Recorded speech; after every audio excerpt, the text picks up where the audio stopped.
bethu khona abantu ababengeke behlupha sisafunda ngey'khathi zethu. Behlupha badala kunathi umuntu awuzukumenza lutho. Uma ngathi uyamqala nje uzomqala kahle. Ngifunda u-first year. Mina kusafunda mina ukuthi u-first year-ke. Hhayi manje basekuthiwa u-grade 1.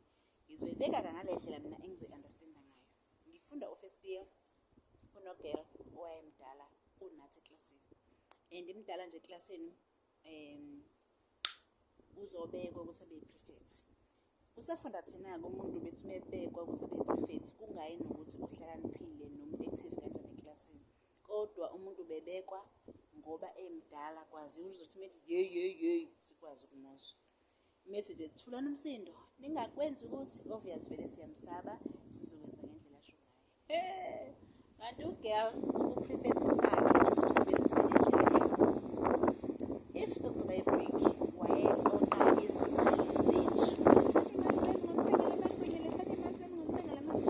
Yithi lapha imali zethu kuba kugirl. Uma kushaya i-break ugirl akasabonakali. Uze aqhamuke kube sezongena eklasini. Ukuthi isitori sasithini angisakhumbuli kodwa kubalulekile ukuthi sasingabatholi amagwini. Sasiphile leyo mpilo yokuthi yena uyakoleka before break. Shaya ezandleni zakhe imali. Fika i-break akasabonakala ugirl and i-story angisasakhumbuli kahle ukuthi wayephendula athini kwenzakaleni. Angithi siyamsaba sizokwenza lento ayishoyo.